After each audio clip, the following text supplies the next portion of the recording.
CTET primary और junior के लिए 10 प्रश्नों की प्रैक्टिस आज भी इस वीडियो के सेशन में रहेगी।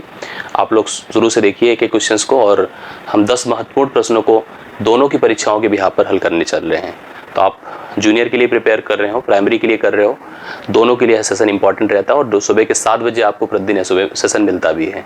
इसमें मैंने दोनों चीज़ें इन्वॉल्व भी करी है कि आपका पहली चीज़ तो हमने सेक्शन वाइज की प्राइमरी जूनियर भी कैटेगराइज किया है, और साथ साथ हमने यहाँ पर सब्जेक्टिव और पेडागॉजी के भी प्रश्नों को इन्वॉल्व किया। आप प्रतिदिन देखेंगे तो आपको कुछ सब्जेक्टिव क्वेश्चंस दिख रहे होंगे, जहाँ पे न्यूमेरिकल एक्शंस भी दिखे होंगे, और शिक्षण से भी क्वेश्चंस आप लोगों को लगातार दिख रहे हैं। तो समय ना गंवाते हुए इस एक्टिविटी में मैं शुरू से एक एक प्रश्न को हल कराता हूँ। आप भी अपना इन्वॉल्वमेंट दिखाइएगा और करने की खुद से कोशिश किया करें, और अपने रिस्पॉन्स और फीडबैक जरूर दिया करें, जिससे कि हमको भी रियलाइज हो कि हाँ, इस तरह की एक्टिविटी आपके काम आ रही कि नहीं आ रही, और कितना आप कॉन्फिडेंट अपने आप को फील कर पा रहे हैं।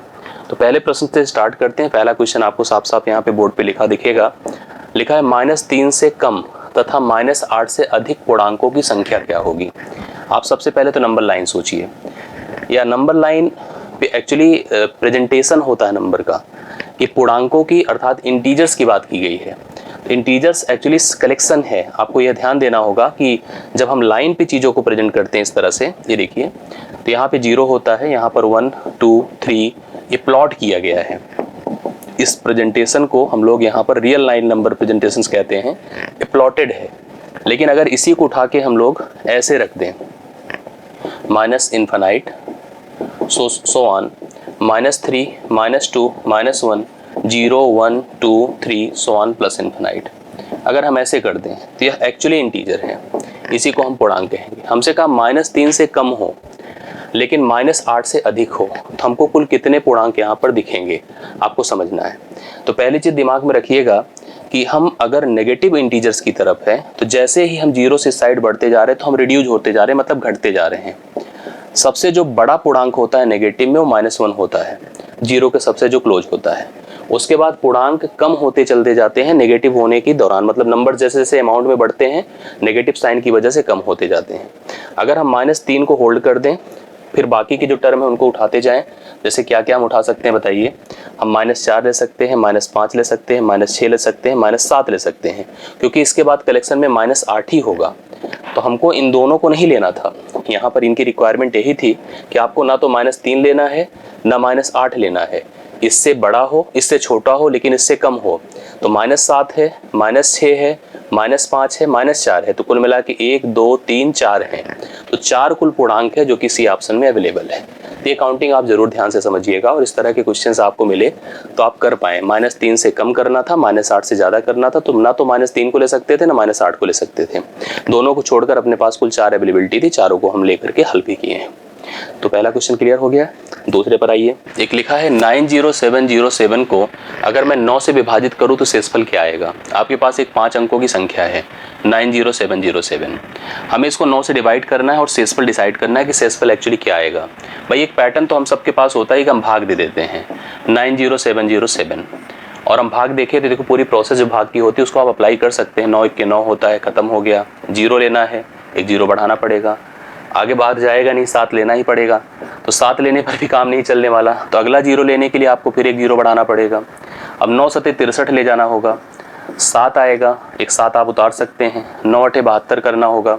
तो भाग देने से देखो 5 शेषफल आया, तो उत्तर तो 5 है बी ऑप्शन में। बट ये तरीका सही नहीं, क्योंकि टर्म और बढ़ सकते हैं।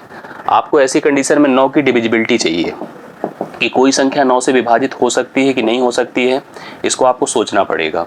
कैसे सोच सकते, सुनिए। इसके लिए नियम होता है कि किसी भी संख्या के सभी अंकों का जो योग हो, जितने भी टर्म्स हैं, जितने भी डिजिट्स हैं, उनका अगर जोड़ 9 से कट जाता है तो संख्या भी 9 से कट जाती है। तो आपको 2 तरीके से इसको करने की हम आपको अलाउ करेंगे। एक तो सभी पदों को जोड़े, 9 7 16, 16 7 23, 23 हो गया। 23 को 9 से भाग करें, 9 दूना 18, 2 बार जाएगा, 18 5 23, 5 रिमाइंडर हो जाएगी। इस प्रश्न का हल हो गया। एक तरीका ये हो गया। दूसरा प्रोसेस ये है कि आप एक एक डिजिट को देख ले, जैसे 9 9 से कटता है तो इसको खत्म ही कर दें।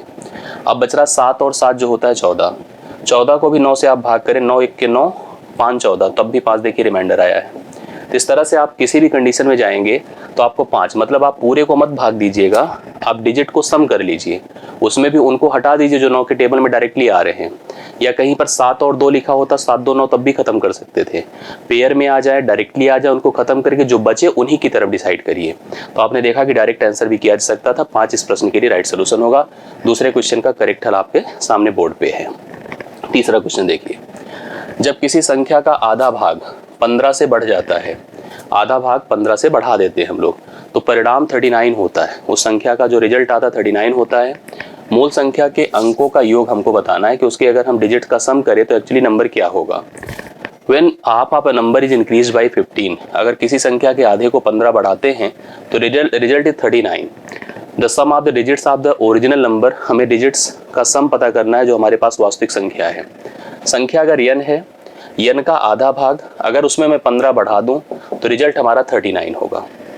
यहाँ से देखिए संख्या n थी, आधा किया, आधा को 15 से जोड़ा और संख्या हमारी हो गई 39। आप n/2 क्या कितना लिखेंगे पता है? 15 घटा दें इसमें से, 9 से 5 4 होता है, 3 से 1 2 होता है, तो n बराबर 24 दूना 48 होता है। वह संख्या हो गई 48, कितना हो गई 48। अब इसने हमसे कहा कि जो हमारे पास संख्या उनके डिजिट का सम जोड़ के देखिए तो कितना आएगा 12। तो राइट सोल्यूशन इस क्वेश्चन के लिए डी ऑप्शन है जो कि 12 है। तो होप सो ये भी अच्छा ही क्वेश्चन था, आप लोग देख सकते हैं, समझ सकते हैं और आएगा भी, मतलब अगर आप अच्छे से इसको रियलाइज करते हैं तो। तीसरा हो गया। चौथा देखिए, दो संख्याओं का मासापा 28 है, मासापा मतलब एचसीएफ, लासापा 336 है, एलसीएम 336 है। एक संख्या अगर 112 है तो दूसरी संख्या हमसे पूछा कितनी होगी।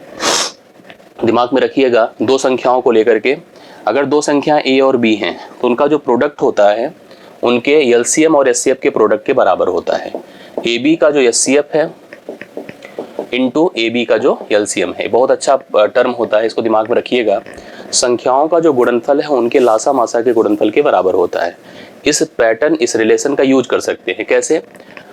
मासापा 28 है, लिख दो, लासापा 336 है, एक संख्या 112 है, दूसरी संख्या हम लोग को बतानी है।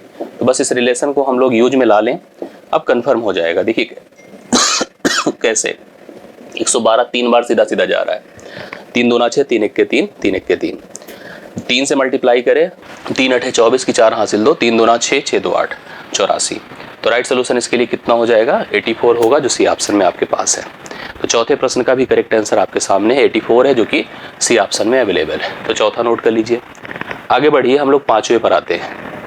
लिखा है 2/3x बराबर 0.6। चलिए एक हो गया।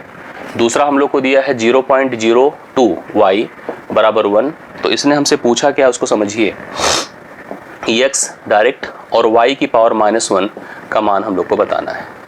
आइए हम कर सकते हैं, इसमें कोई प्रॉब्लम नहीं है। यहाँ पर हमको क्या करना होगा कि x y की वैल्यू निकालनी होगी। जैसे यहाँ से x, वहाँ से y, कैसे निकलेगा सुनिए। अगर आपको x निकालना है तो एक समीकरण है 2/3x बराबर 0.6 लिखा है। हम चाहें तो क्रॉस मल्टीप्लिकेशन, इसको मल्टीप्लाई करके 2 से भाग करें, या डायरेक्टली इससे इसको डिवाइड कर दे, 0.3 आएगा, और इससे मल्टीप्लाई कर दे तो x का मान 0.9 हो जाएगा। तो x का मान अपने पास 0.9 हो गया। इसमें फ्रैक्शन बना ले तो ज़्यादा अच्छा रहेगा हम लोगों के लिए। आप इसको 9/10 लिख सकते हैं, ठीक है, चाहे ऐसे सोच लो, मतलब जहाँ जैसी ज़रूरत होगी हम कर लेंगे। इधर देखिए, आप अगर इसका दशमलव हटाएंगे ना तो 2/100 हो जाएगा। y बराबर 1 है, 2 से इसको डिवाइड कर दे 50, 50 को इससे मल्टीप्लाई कर दे, y का मान 50 हो गया। y का मान कितना हो गया? 50। y का मान 50 है, x का मान 9/10 है। हम लोग को अब आंसर करना है कि इसकी वैल्यू क्या होगी। इसने क्या पूछा था हमसे कहा था x अपने को पूरा चाहिए जो 9/10 है, और y का हम लोगों को क्या चाहिए? y की पावर -1 चाहिए। मतलब अगर y की पावर -1 करेंगे तो यह 1/50 होगा, 1/50 होगा। अब इन दोनों को जोड़ना है, x प्लस y की पावर -1, तो कितना होने वाला है आप खुद ही ध्यान से देखिएगा। x का मान है 9/10 और y की पावर -1 है 1/50। तो अगर मैं इसको 5 से गुणा कर दूं तो इसको भी 5 से करना पड़ेगा। तो 9 × 5 = 45, एक ऊपर हो गया 46/50 है, 46/50 है। अब 46/50 है, अब 50 से 46 को भाग करें या 23 को 25 से करें, एक ही चीज़ हो गया। तो 50 से थोड़ा 46 को भाग करिए तो कितना आ रहा है? पॉइंट लगेगा 0, 5 9 45 हुआ, ठीक है, 45 मतलब 450 आया। सेट हो गया आंसर, आप देख लीजिएगा 450 आया। मतलब इस तरह से लोग क्वेश्चंस नहीं करते, फिर मतलब इसको छोड़ देते हैं। एक 0 हुआ, 50 दूना 100 हुआ। आप कंफर्म देख लिए, उत्तर कितना आ रहा है? 0.92 आ रहा है।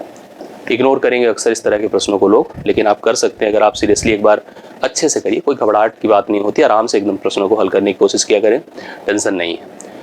105 के लिए गुणनखंडों की संख्या क्या है? कोई संख्या दिया गया है, उनके फैक्टर्स हमसे पूछा है कि उसके कुल कितने फैक्टर्स हो सकते हैं।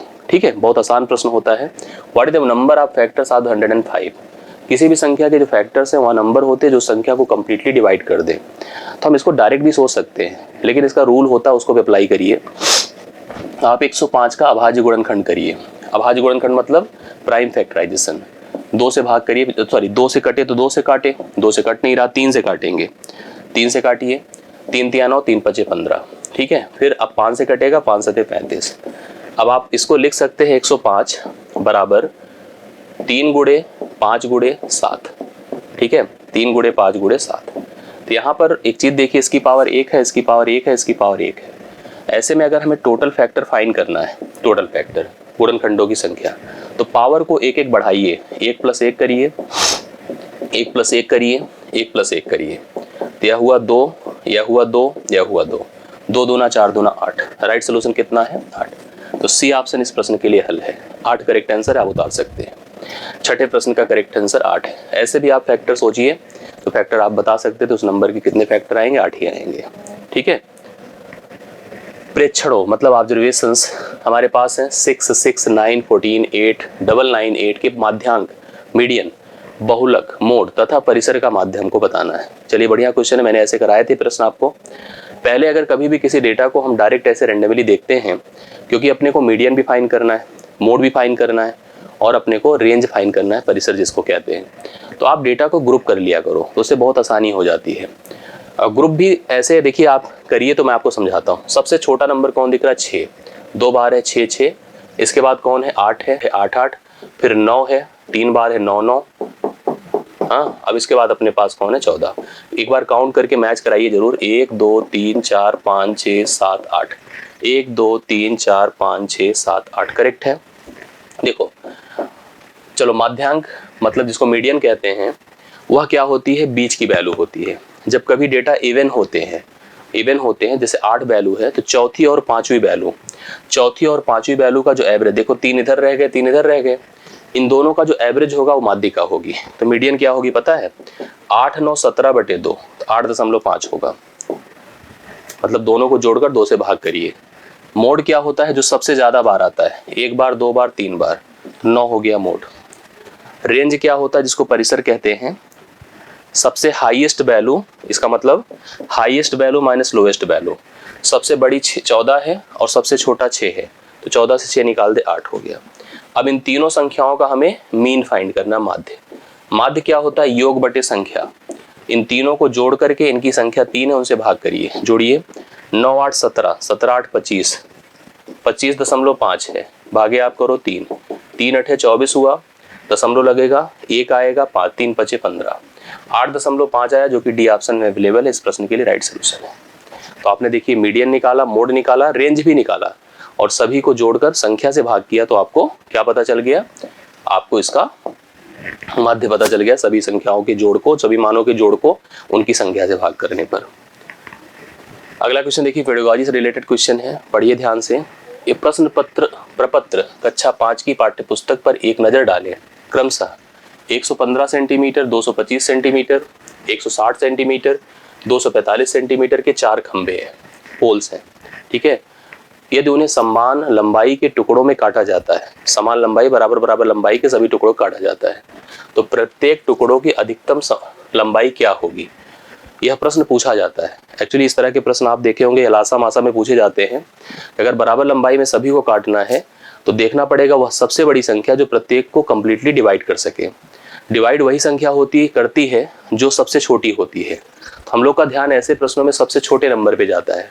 क्या है, सबको काट सकती? नहीं। अब इसी को काटने वाली संख्या हमको ढूंढनी पड़ती है। तो मतलब बेसिकली हम ऐसे प्रश्नों में एचसीएफ ढूंढते हैं। मासा मतलब काटने वाली संख्या। तो पूरी कहानी अंग्रेजी में भी लिखा हुआ है। एचसीएफ और एलसीएम की शब्द समस्याओं को हल करने की छात्रों की क्षमता का परीक्षण करें। मतलब उन्होंने कहा प्रत्येक इसका प्रश्न पूछा जाता है, तो इससे क्या हमें ऑब्जर्वेशन होता है, क्या एनालिसिस होती है। एचसीएफ और एलसीएम के शब्द समस्याओं को हल करने की, बिल्कुल सही बात है, इससे जो words problem of the LCM and HCF होता है उनकी हम एनालिसिस कर पाते हैं, उन पर अपना हम कौशल दिखा पाते हैं। छात्रों के गुणनखंडों और गुणजों का ज्ञान परीक्षण करें, ठीक है। एचसीएफ खोजने के छात्रों के कौशल का परीक्षण करें। सीखी गई अवधारणाओं का उपयोग करके समस्या समाधान के कौशलों को बढ़ाएं। तो इस तरह का जब कभी आपके सामने प्रश्न आएगा तो इसका आप क्या आंसर दे पाएंगे, क्योंकि यह देखा जाए तो तीन के तीनों रिलेटेड हैं। चाहे बात अगर हम पहले स्टेटमेंट की करें तो हम सीधी सी बात है कि आपने अगर कभी मैथ्स में देखा होगा इस टॉपिक को, तो जो एचसीएफ एलसीएम की वर्ड्स प्रॉब्लम होती हैं उन्हीं से इनको इस तरह के प्रश्नों को रिलेट किया जाता है। मैं पहले पर भी फोकस्ड हूँ। दूसरा, मैंने सबसे पहले आपसे डिस्कशन किया कि इसमें सबसे छोटे नंबर की तरफ ध्यान देना होता है, क्योंकि वो सबको डिवाइड कर सकता है। आपको गुणनखंड पे तो फोकस करना ही करना है। छात्रों को गुणनखंड और गुणजों, मतलब जो काट सके जो कटे, दोनों के परीक्षण की बात करनी होगी। एचसीएफ खोजने के छात्रों के कौशल का परीक्षण करें। सीधी सी बात, एचसीएफ निकालने का एक तरीका भी है कि बच्चे के अंदर एबिलिटी है कि नहीं, एचसीएफ फाइंड कर सकता है कि नहीं। सीखी गई जितनी अवधारणाओं का उपयोग करके समस्या समाधान के कौशल बढ़ाए, तो इसके लिए मैं डी की तरफ जाऊंगा। डी क्वेश्चंस, डी ऑप्शंस इसके लिए मैं प्रेफर करूंगा और आप भी प्रेफर करिए मेरे साथ, ठीक है। राइट सोल्यूशन है। गणितीय खेल और पहेलियां मदद करते हैं। मैंने इसके टूल्स, मैथमेटिकल टूल्स में इनसे सारी चीज़ों को स्पष्ट किया आप लोगों के सामने, और मुझे पूरा भरोसा है कि अगर आप पढ़े हैं तो आपको जरूर समझ में आया होगा। कमेंट में जरूर बताया करिए कि इस चीज़ को हमें क्लियर है कि नहीं, और नहीं क्लियर है तो इसके वीडियोस देख लीजिए, सारे के सारे अवेलेबल हैं। गणित के प्रति सकारात्मक अभिवृत्ति को विकसित करने में, to develop the positive attitudes toward the mathematics. भाई हमने आपको समझाया था कि जरूरी नहीं है कि हम हर चीज़ को एकदम से आपको बोरिंग करके ही चीज़ें समझाएं, नहीं, हमें कुछ उसको एंटरटेन करना पड़ेगा। और खास करके बच्चों को जब तक आप विषय को खेल के साथ नहीं जोड़ेंगे, वो पढ़ने की उनके अंदर प्रवृत्ति ही नहीं आएगी, ना उनके अंदर उस तरह का एंटरटेनमेंट या उस तरह का भाव डेवलप होगा। तो सकारात्मक अभिवृत्ति को विकसित करने में कि भैया ऐसा कोई बोरिंग सब्जेक्ट नहीं है, फन है, एंटरटेनमेंट है, गेम है। गणित और प्रतिदिन के विचारों के संबंध स्थापित करने में, to establish the relation between the mathematics and the everyday ideas. बिल्कुल, ये भी सही है, ये भी सही है। गणित को आनंददायक बनाने में, मेक मैथ्स एंजॉयबल, ये तो मैं डिस्कस कर ही रहा हूँ, बिल्कुल ये भी चलेगा। समस्या समाधान के कौशल को प्रोत्साहित करने में, तो सीधी सी बात ये भी इससे रिलेट करता है। अगर देखा जाए तो हम इस तरह की एबिलिटी अगर हमारे अंदर होती है तो हमारे अंदर एक अप्रोच होगा कि हम इनकरेज कर सकते हैं प्रॉब्लम सॉल्विंग स्किल्स को। तो मैं 4 के चारों ऑप्शनों के साथ जाना चाहता हूं। तो 4 के चारों ऑप्शंस आपको कहां पे मिलेंगे? बी ऑप्शन में। तो बी इसके लिए राइट सोल्यूशन होगा, आप लोग इसको देख सकते हैं।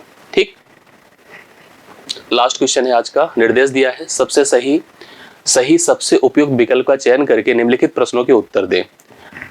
प्राथमिक कक्षा के छात्रों को मापन मेजरमेंट सिखाने के संदर्भ में निम्नलिखित में कौन सा कथन सही है? Which are the following statements correct to in the context of the teaching measurements of the primary students? मानक परिमाणों का अनुसरण अमानक परिमाणों के द्वारा दिया जाना चाहिए। जैसे standard questions quantities should be followed by the non standard quantities. अब इसको थोड़ा आपको समझना पड़ेगा, इसका एग्जैक्ट मीनिंग क्या है। एक होते हैं मानक परिणाम या परिमाण, जिसको कहते हैं स्टैंडर्ड क्वांटिटीज। स्टैंडर्ड क्वांटिटीज आपने सुना होगा, जैसे आप जानते हैं कुछ ऐसे टर्म्स होते हैं जो कि रिलेट करते हैं, जो हमसे संबंधित होते हैं, हमारी एक्टिविटी से रिलेट करते हैं। जैसे आप मेजरमेंट में अगर नोटिस करें तो लेंथ की अलग अलग यूनिट्स होती हैं, वेट की अलग अलग यूनिट्स होती हैं। उनको अगर हम नॉन स्टैंडर्ड जो क्वांटिटीज होती है उनके साथ अगर हम रिलेट करें तो प्राथमिक कक्षा के अगर छात्रों को हम मापन सिखाना है तो हम स्टैंडर्ड को नॉन स्टैंडर्ड से लेके चलेंगे तो यह सही नहीं है। मतलब आप स्टैंडर्ड को नॉन स्टैंडर्ड से रिलेट कर नहीं सही है, बल्कि अमानक परिणामों को, जैसे ऐसे मान जो कि हम लोगों से संबंधित नहीं है, टेक्निकल नहीं है, उनका अनुसरण करके, उनको समझा करके, उनको रिलेट करके परिमाणों द्वारा किया जाना चाहिए। बिल्कुल मानक परिमाणों द्वारा किया जाना चाहिए। तो ये मैं सही करूंगा इसके साथ, ये सही आंसर होगा कि अगर हम अमानक जो परिमाण है, जो कि नॉन स्टैंडर्ड क्वांटिटीज है, जो डेली एक्टिविटी में हमारे साथ इन्वॉल्व है, कहीं टेक्निकली किसी कैलकुलेशन में पार्टिसिपेट नहीं, उनको हम अगर रिलेटेड लाते हैं, मानक से संबंधित करते हैं, तो इसका एक सही सेंस बनता है। केवल अमानक परिणामों का उपयोग किया जाना चाहिए, गलत है। ये भी हमेशा ऐसा नहीं कि हम अमानक का ही यूज करेंगे, मतलब हम ओनली नॉन स्टैंडर्ड क्वांटिटीज, ये गलत है। अमानक परिमाणों का उपयोग नहीं किया जाना, ये भी गलत है, क्योंकि आप तो देख रहे हैं अमानक के बगैर हो ही नहीं सकता है। अमानक, मानक का सेंस समझिएगा। मानक वो है जो टेक्निकली यूज किया जाता है, लेंथ ब्रेथ में कन्वर्जेंस के लिए, लेंथ ब्रेथ की काउंटिंग के लिए, तमाम तरह के स्टैंडर्ड कैलकुलेशंस के लिए, जो कि टेक्निकल वे में तो अच्छा है, बट अंडरस्टैंडिंग के लिए, पहले भाव के लिए, पहले सेंस के लिए सही नहीं होता है। तो बहुत सारी ऐसी चीज़, जैसे हम इसको सेंस कर लेते हैं कि यह इतना मीटर होगा या इतना वेटेड होगा, हम ऐसे एग्जामिन कर लेते हैं, वो सही होता है। तो उससे हम रिलेट करके उसको हम टेक्निकल और स्टैंडर्ड बनाते हैं। ये 10 प्रश्नों को आज सेशन आपने नोटिस किया होगा। ये 10 वही प्रश्न थे जो आपसे परीक्षा में रिलेट करेंगे, पूछे जाएंगे। तो अच्छा लगा हो तो लाइक और शेयर कीजिएगा। ऐसे प्रश्नों के लिए हमेशा आप डेली के डेली कनेक्टेड रहिएगा। डिस्क्रिप्शन में टेलीग्राम ग्रुप है, उसको ज्वाइन किए रहिएगा और आप अपने व्यूज़ और आइडिया ज़रूर दिया करें, थॉट ज़रूर बताया करें, जिससे कि हम उनसे रिलेट करके उन पर और ज़्यादा जहाँ जहाँ आपको प्रॉब्लम्स हैं उन पर भी हमें अपने विचार साझा किया करें, जिससे कि हम उनको भी सेंस में ला सकें। तो आज के लिए मेरी तरफ से इतना ही। बहुत बहुत धन्यवाद। Thank you so much.